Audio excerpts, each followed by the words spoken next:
2022 और 2027 के चुनाव में क्या अंतर होने वाला है? एक अंतर ये भी होगा कि अब अतीक का नाम नहीं होगा। अतीक अहमद, जिसे लोग आतंक के तौर पर भी देखते थे और कुछ लोग रॉबिन हुड के तौर पर भी देखते थे। अतीक अहमद जो प्रयागराज पश्चिम से विधायक हुआ करता था, अब उस सीट पर उसका कोई नाम लेवा नहीं। लगातार 2 बार से भारतीय जनता पार्टी यहां चुनाव जीत रही। क्या 27 में भी अतीक की सीट पर यही होने वाला है? क्या समीकरण बदलने वाले हैं? आज यूपी किसका के इस सीरीज में हम बात करेंगे इसी विधानसभा की, यानी कि प्रयागराज शहर पश्चिम। प्रयागराज शहर पश्चिम से विधायक है सिद्धार्थनाथ सिंह। बीजेपी के दिग्गज और कद्दावर नेता है। योगी सरकार के पहले कार्यकाल में मंत्री भी थे। यहां से वो विधायक है और एक बार के नहीं, 2 बार के विधायक हैं। इस सीट पर उन्हें समाजवादी पार्टी की तरफ से 2 बार से लगातार टक्कर दे रही थी ऋचा सिंह। अब वो ऋचा सिंह भी बीजेपी में है। सपा के सामने यहाँ कई चुनौतियां हैं कि उन किसे टिकट देंगे और कौन उनके साथ लड़ेगा। लेकिन एक दिलचस्प बात आपको पता है, जिस प्रयागराज की हम बात कर रहे हैं, इस प्रयागराज में 2024 के लोकसभा चुनाव में बीजेपी के खिलाफ कांग्रेस पार्टी के प्रत्याशी दिग्गज समाजवादी रेवती रमण सिंह के बेटे उज्जवल रमण सिंह चुनाव जीते और इस शहर पश्चिमी सीट पर उनकी बढ़त 6000 की थी। यानी कि जहां 2022 में समाजवादी पार्टी हार गई थी, वहां लोकसभा में वो 6000 की बढ़त में थी। अब ये बढ़त कैसे कम होगी, इसको लेकर हमने बात की बीजेपी से। बीजेपी के जिला अध्यक्ष का कहना है कि पार्टी एकदम तैयारी के मोड में है, 24 घंटे तैयार है, काम चल रहा है, सपा के सारे नैरेटिव को तोड़ने की तैयारी है।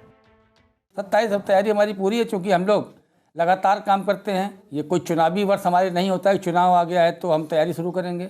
हमारी तैयारी पूरी और 5 वर्षों तक चलती है। जिस दिन चुनाव खत्म होता है, हमारे कार्यकर्ताओं को फिर से अगले चुनाव तैयारी में उतार दिया जाता है और हमारे कार्यकर्ता एक एक बूथ पे जाकर के काम करते हैं। हमारी योजनाओं को जन जन तक पहुँचाने का काम करते हैं। एक एक घर में हमारा स्टिकर जाता है कि हमारी क्या क्या योजनाएं चल रही हैं।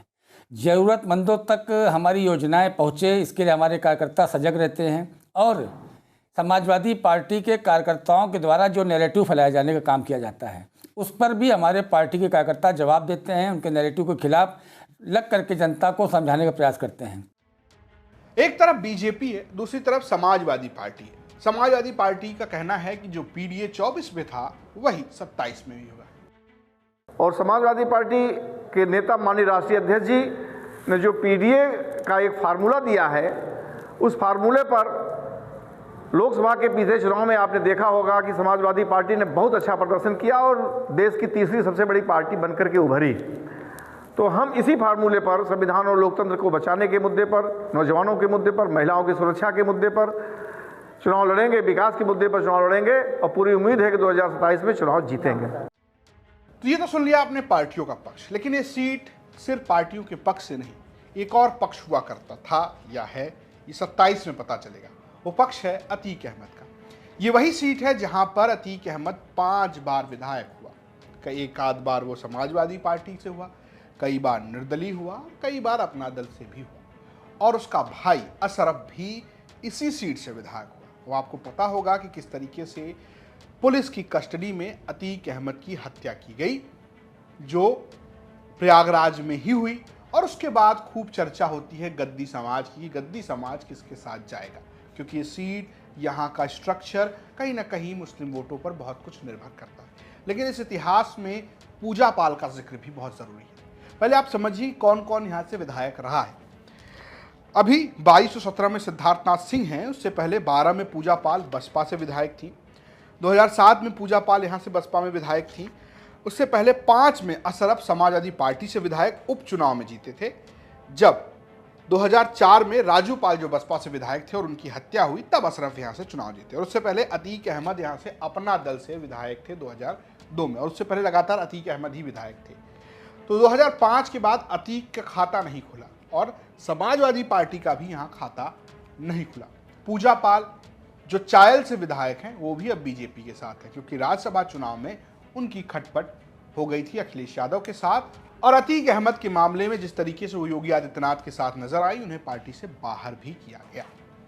इन सब के बीच सवाल उन समीकरणों का भी है कि क्या ये सब कुछ असर करेगा, क्या अतीक का असर रहेगा, ये जानने के लिए हमने बात की स्थानीय पत्रकार से। 2022 का चुनाव आते आते योगी आदित्यनाथ ने कानून व्यवस्था को एक मुद्दा बना दिया था और अतीक अहमद पहले से ज़्यादा चुनाव ना लड़कर भी प्रभावी थे। वो अपने आप में मुद्दा थे और समाजवादी पार्टी को, जैसा कि मैंने कहा, कि हमेशा अतीक से जोड़ के देखा जाता रहा। ऋचा सिंह ने बहुत प्रयास किया कि उनके ऊपर अतीक अहमद का ठप्पा ना लगे, परंतु ये संभव ही नहीं था। अतीक जेल में थे, उसके बाद भी समाजवादी पार्टी से जो भी शख्स लड़ता उस पर अतीक का ठप्पा लगी जाता था। और ऐसे में ऋचा सिंह युवा थी, मेहनती थी, इलाहाबाद यूनिवर्सिटी की पहली महिला अध्यक्ष थी। इन सब चीज़ों के बावजूद ऋचा उस ठप्पे को हटाने में नाकामयाब रहीं। अनुपम मिश्रा का कहना है कि अतीक का नाम सीधे सपा के साथ जुड़ता रहा है और इसका नुकसान सपा को होता रहा है। लेकिन क्या 27 में भी ऐसा हो? ये समझने से पहले आप इस सीट के समीकरणों को समझिए। एक अनुमान के मुताबिक इस सीट पर मुसलमानों की संख्या सबसे ज्यादा करीब 1 लाख है। इसके बाद बारी आती है पासी समुदाय की, जो करीब 50,000 है। कुर्मी 35,000 हैं, कोयरी जो है वो 25,000 हैं, यादव 25,000 हैं, पाल 20,000 हैं, सोनकर 15,000 हैं, ब्राह्मण 15,000 हैं, वैश्य 15,000 हैं, निषाद और केवट जो हैं वो करीब 12,000 हैं, जाटव 12,000 हैं, धोबी समाज के लोग जो हैं 10,000 हैं और ठाकुरों की संख्या करीब 12,000 है।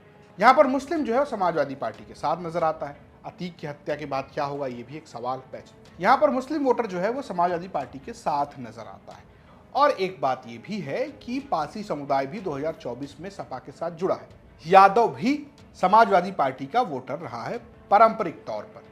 अब बारी आती है बाकी वोटों की। वो वोट लामबंद होते हैं बीजेपी के पक्ष में, कुछ वोट उसमें से कैंडिडेट के हिसाब से चले जाते हैं। सपा ने 2022 में कोशिश की थी कि अमरनाथ मौर्य को टिकट मिल जाए और कोयरी दाव खेला जाए, क्योंकि ये सीट फूलपुर से सटी हुई है और फूलपुर से अमरनाथ मौर्य को लोकसभा का चुनाव लड़ाएगा, जो चुनाव हारे। उनकी संभावना भी नजर इस सीट पर आती रही है कि उन्हें चुनाव मिल सकता है। क्या ये समीकरण, ये प्रत्याशी बदलना, ये काम में आएगा? ये जाना हमने स्थानीय पत्रकार से। 2027 में भी बहुत ज़्यादा अंतर नहीं दिखाई दे रहा है, क्योंकि जो भाजपा की सरकार है वो विकास पर जोर दे रही है, सबका साथ सबका विकास की बात कर रही है। थोड़ा डेंट लगने की उम्मीद जो आई है वहाँ से ये है यूजीसी का जो इन्होंने नए नियम में बदलाव किया है। गनीमत ये है कि सुप्रीम कोर्ट ने इस पर रोक लगा दी है, लेकिन फिर भी इसका डेंट लग सकता है।